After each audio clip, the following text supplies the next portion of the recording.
Do you feel confident that we can? So I feel very confident, and it's a new test. It's like starting from ground zero again for us, and I think our freshmen did pretty well, and I think we've just got to get these kids thinking and the teachers teaching at the upper level of Blooms and staying there and making these kids think and not giving up on themselves and asking them follow-up questions. And you know, these are things we look for when we go in the room. Where are the questions? What verbiage are they using? And what connections are we making? It's a lot to look for when we go in there. And it's a lot we're asking the teachers to do, but they're up to it. It's just getting the kids now to where they will stay there and think through it. And also the process of getting through these problems and the reading and the writing, and it is a lot that they have to do. It's not beyond them at all, but we have to get them there and keep them there, and we can't let them go. We can't let them go back.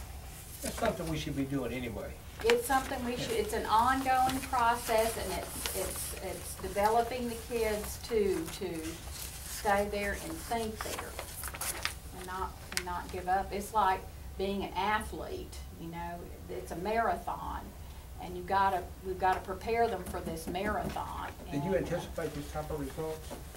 Yeah, I did, but I was hoping for better. Yeah. Well, it's been something brand new. Yes. It's Well, we can use this as an speaks indicator next volumes. year anyway, so. Yeah. Okay.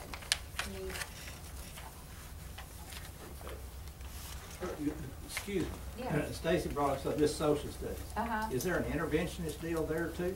Yes, they are with a social studies teacher. If they did not pass, if we felt like they were borderline or did not pass, then they are receiving intervention from a social studies teacher. So again, they might be taking two social studies. How do you Yes. work all that in? There's no electives. They lose electives. Yeah, they lose an elective. Long time ago. I mean, you could really have a kid have an intervention Twice a day. twice or three times? Yeah. I mean, it loses a lot of their motivation of why some of them come is to be in athletics, to be in ag, to be in these things, but you know, when they don't, we're not, or whoever's not living up to the expectations of this test, then those, I mean, we've got to go back and plug it in at some point. And you know, too, this year with this, if we even feel like they're close, we may have them come on to summer school. That's an option too we're considering. Do you feel like any of the 7th and 8th grade could be because of them coming up into an older environment?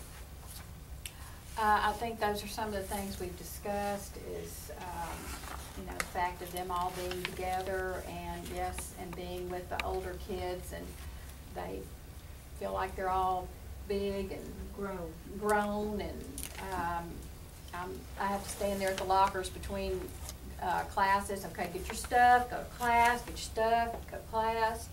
But yeah, there's a lot that they're very little social beings becoming that way, and so we're hoping to get them back focused again. So, yes.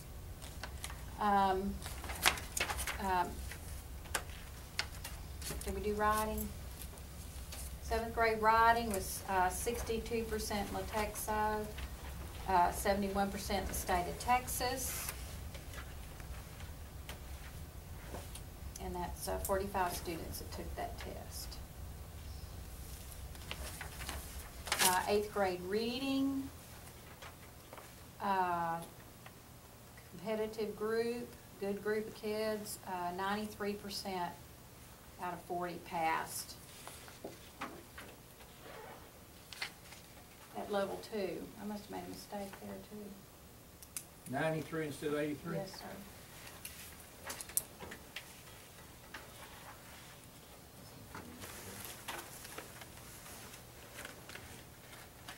Okay. Math, 76% of those 46%. Eighth grade had that right, and the same amount in the state of Texas. So we were on target there. Social studies wasn't there at all. We're 59%. The state was 59%. I mean, it was low too, but this is low. Especially because, you know, of course, our tax scores, we're used to them being higher, but this is a difficult test, and if we're not living up to the expectations as teachers of teaching toward that exam and the expectations of the Texas Essential Knowledge and Skills, which is the curriculum set forth by the state of Texas that we're supposed to be teaching, and you know, it's they have to have this. So, but they're all these kids that didn't pass are in some kind of class for this. Why is it, Ms. Easter, it would appear that in the reading, these kids are really doing good. Yeah. And I mean, it sticks You would out. think if they could read, they could read through the social studies. Can you attribute that to anything? I mean, It's hard to attribute it when we can't see the test. Yeah.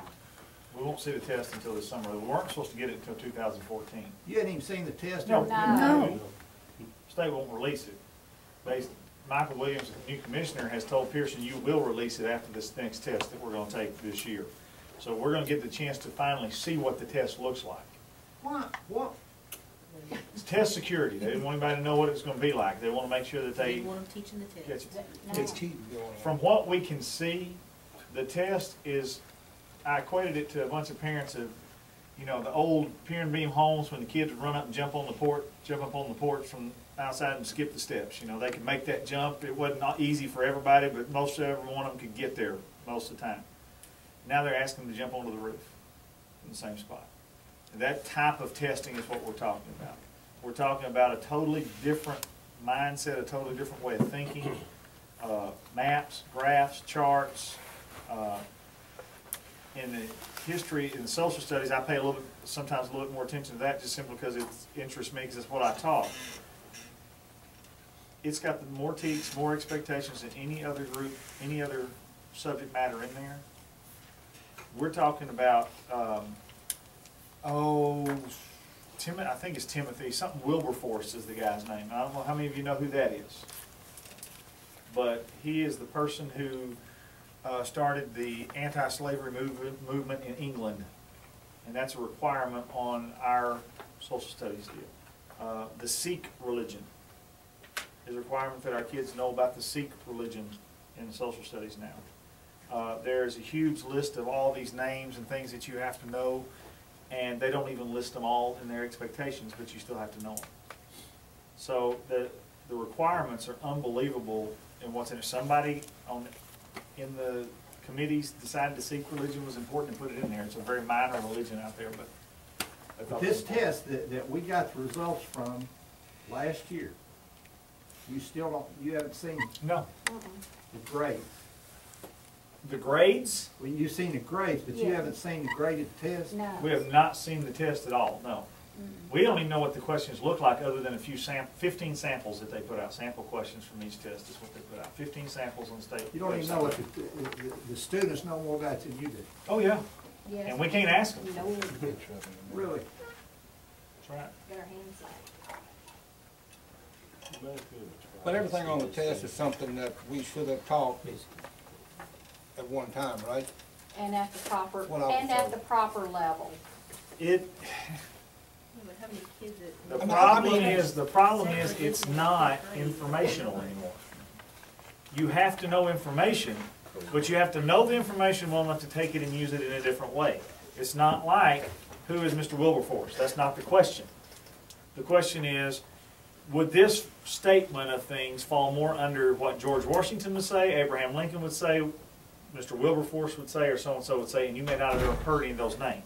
It's a lot of evaluation. Take this piece of information and decide what the best answer is. One of the questions I saw an example of, one of the samples they had an outline of the United States with all the states in it.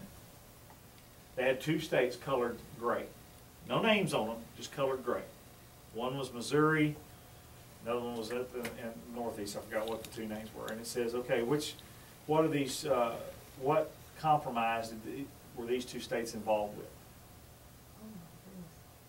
First of all, you have to know which state it is. And the compromise had to do something with the western states. Well, in today's United States, Missouri's not in the West. But at that time, it was one of the western states. So they have to know what the United States looked like at that time, what these 2 things were, and then define what compromise. And it was about the compromise about slave and free states. Is what it was about. But 2 or 3 of the questions mentioned the West, and it's talking about the western and the eastern states. Those are the type of questions that you're talking about, applying information more than just knowing information. And we got 15 samples to look at to try and determine how to get everybody ready. That all sounds pretty simple to me. And our science, 8th grade science, they did right on target, 70% the state of Texas and 70% Latexo out of 40 students. Okay, we can skip through all of the EOCs there and go up to page 20.